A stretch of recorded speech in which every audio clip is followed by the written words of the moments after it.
여러분 안녕하십니까? 전국 수학과 닥터 데이비드 청입니다. 여러분들 최근 뉴스를 통해서 아마 지카 바이러스에 대해서 많이 들어보셨을 겁니다. 그동안 참 여러 가지 그동안 메르스라든지 SARS 뭐 이렇게 우리가 과거에 몰랐던 그런 참 바이러스들이 많이 이렇게 출몰 하는데요. 지카 바이러스도 사실 몇 년 전부터 이 의료진의 그 눈망을 받고 있었습니다. 그러나 이것이 이제 최근에 이 소두증과 연관이 있다는 것이 이제 밝혀지고 나서 이제 갑자기 공포의 병으로 출몰하게 된 것입니다. 그 출처는 남미 브라질입니다. 이 브라질에서 많은 이런 소두증이 바로 이 지카 바이러스에 의해서 생긴다는 그런 의심이 많이 생기는데 약 4,000건이 지금 소두증이 의심이 되고 있고요. 그 중에 이제 이 지카 바이러스로 인해서 소두증이 생긴 그 확진된 것이 지금까지 224케이스입니다.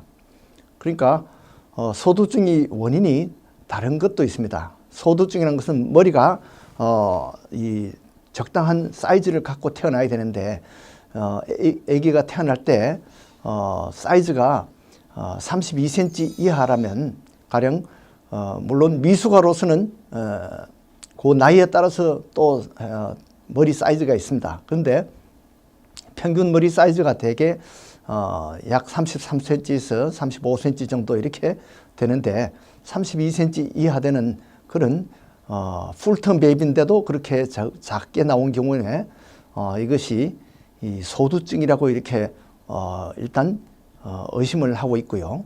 거기에 이제 피검사나 이런 것을 확인해서 이게 지카 바이러스가 여기에 연루되어 있다는 것을 확인된 그런 케이스가 224케이스라는 거죠. 그리고 사망 케이스도 약 46명이 됩니다. 그렇게 해서 이제 브라질 지역에서 이렇게 많이 지금 발생해서 그것이 이 멕시코나 또 이 태국이나 이런 나라에서도 간혹 생겼는데 이제 미국까지 이것이 침범하니까 지금 우리가 이제 뉴스가 이렇게 아주 시끄러워진 것입니다. 그 전에도 이 동남아 지역이나 중동 지방 또는 아프리카 지역에 이런 지카 바이러스가 가끔 생겼던 것입니다. 그런데 이제 이것이 이 소두증의 원인이고 또 미국에까지 이것이 생기니까 이제 이렇게 모두 걱정을 하면서 바라보고 있습니다. 그래서 이 소두증이 그러면 왜 무서운 건가? 소두증이라면 그냥 사이즈만 이야기하는 게 아닙니다. 실제 이 머리가 작게 나온 아이들이 그중에 정신박약화가 많이 생깁니다. 멘탈 리타데이션이 많이 생기고요. 뇌성마비도 많이 생깁니다. 세레브럴 palsy. 그리고 이 소두증 아이들이 지능장애가 많아요. 그래서 여러 가지로 이제 참 뭐랄까 사람 구실을 하기 어려운 그런 참 선천적인 그런 뇌 장애입니다. 이것이 그러면 왜 브라질에서 많이 생겼냐? 브라질은 이 숲이 많고 숲 모기가 많습니다. 그리고 이 모기가 에데스라는 그 이집트 모기 이런 모기들이 이런 지카 바이러스를 옮겨줍니다. 그런데 브라질에서 최근 이렇게 개발이 많이 되어서 이 숲을 많이 그 나무를 잘라냈답니다. 그래서 벌목을 많이 하고 나니까 이 모기가 숲에서 그냥 사람들과 멀리 떨어져서 이렇게 자기들끼리 살고 있다가 이렇게 숲이 없어지니까 이 거주지로 동네로 오게 된 거랍니다. 그렇게 해서 이 사람들에게 이 지카 바이러스를 옮겨주게 된 것이죠. 그전에는 지카 바이러스가 그냥 모기에서 원숭이나 또 다른 야생동물들에게 있었는데 이것이 사람에게 와서 원숭이야 뭐 사실 뇌가 적거나 말거나 상관이 없습니다. 그러나 사람은 뇌가 적으면 큰일 나죠. 그래서 이것이 사실 문제가 되는데 더욱 이제 우리가 걱정하는 것은 앞으로 이제 8월 달에 이 브라질에서 세계인의 잔치라는 올림픽이 있다는 것입니다. 올림픽이 걱정이에요. 그래서 올림픽에 많은 선수들이 이제 오고 관광객들이 많이 올 텐데 그 사람들이 다 이 모기에게 물려서 이 지카 바이러스를 가져가게 되면 세계 지금 약 25개국이 지금 이 지카 바이러스와 이 소두증을 보이고 있는데 앞으로 전 세계에 퍼질 날이 멀지 않았다는 겁니다. 자, 그래서 이것이 제일 큰 문제가 이제 신생아 소두증인데요. 그건 무슨 말이냐면 이 엄마가 모기에게 물려서 엄마가 피 속에 이 바이러스를 지카 바이러스를 갖고 있다가 이것이 태반으로 감염이 되어서 즉 엄마에게서 아기에게 이 바이러스가 들어갔다는 이야기입니다. 그러니까 태반 감염이 가능한 것이죠.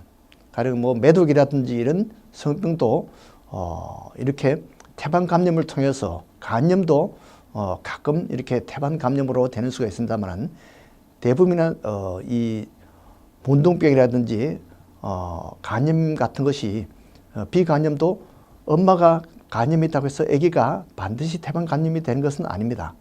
그러나 태어나는 과정 중에서 또 태어나서 이렇게 엄마에게 감염이 되는 그런 경우가 많아요. 그러나 이것은 지카 바이러스는 이미 태반에 있을 동안에 임신이 진행되는 중에 자궁 속에서 이미 감염이 되어서 내 발달이 안 된다는 것이죠.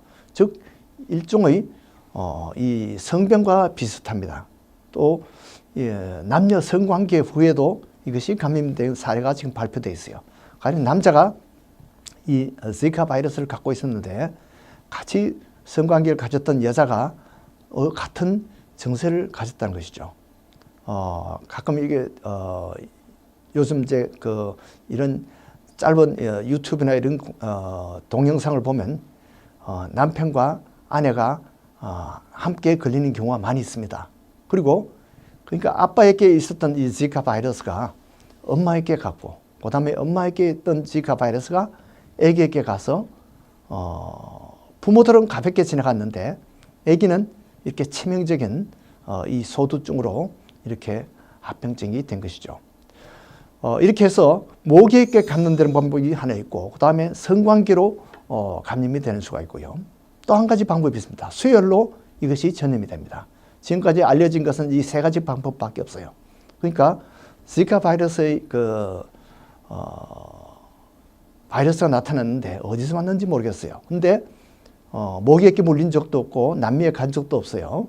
부부가 그런 사람과 성관계를 한 적도 없는데 얼마 전에 수혈을 받은 적인데 알고 보니까 역추적해 보니까 그 피 속에 지카 바이러스가 있었다는 겁니다. 즉 수혈로 이것이 전염이 될 수가 있습니다. 이 세 가지 방법이에요. 그래서 수혈을 지금은 이런 지카 바이러스를 갖고 있는 사람들은 헌혈을 하지 말아달라고 이렇게 권고하고 있습니다.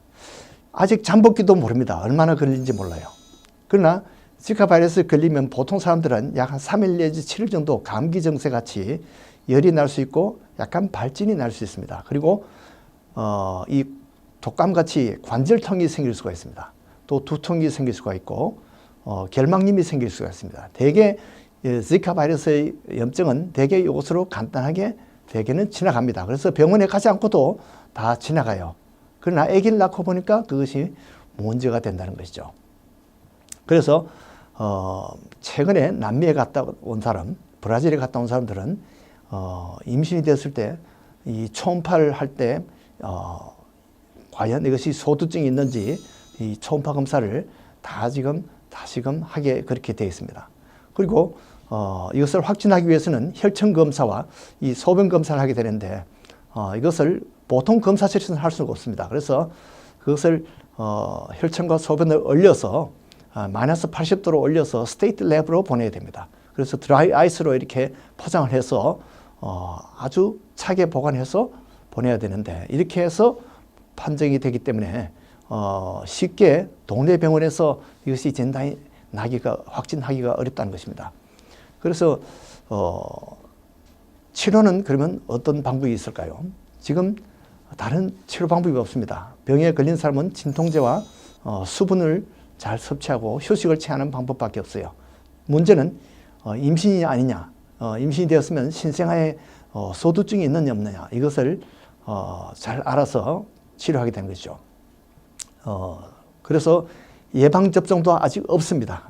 개발 중이지만은 예방하는 방법이 가장 좋은 것은 모기를 박멸하는 것이죠. 특히 이제 중남미 여행자들은 임신을 금방 하지 말고 3주 기다려서 하라고 이렇게 권유하고 있습니다.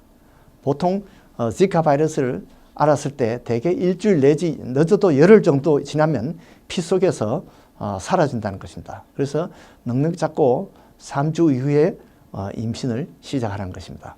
또 헌혈을 하고 싶은 사람은 중남미에 갔다 온 사람은 적어도 한 달이 지나서 헌혈을 하라고 이렇게 권유하고 있습니다. 이렇게 참 지카 바이러스는 새로운 건강 위협이 생겼습니다. 우리가 SARS라든지 또는 메르스라든지 이런 과거에 알지 못했던 참 그런 병들이 이제 속속 드러나고 있는데요. 옛날 역사를 보면 성경에 보면 엘이나 오난 같은 사람은 물론 하나님의 징계를 받아서 죽었지만 병명도 모르고 사망했습니다. 오난이 어떤 병으로 죽은지 몰라요. 애굽의 마다들이 다 사망을 했는데 하나님이 치셨지만 어떤 병으로 죽었는지 사망병을 모릅니다. 왜 이런 일이 생길까요? 아마도 바로왕을 겸손하게 하고 순종하게 하기 위해서 하나님이 그런 병을 준 것 같은데 우리에게도 이러한 하나님을 인정하고 우리가 겸손하고 순종하는 그런 태도가 지금 필요한 것 같습니다. 여러분들도 예수 믿고 하나님을 찬양하며 하나님을 섬기며 순종하는 그런 복된 백성이 되기를 바랍니다. 안녕히 계십시오.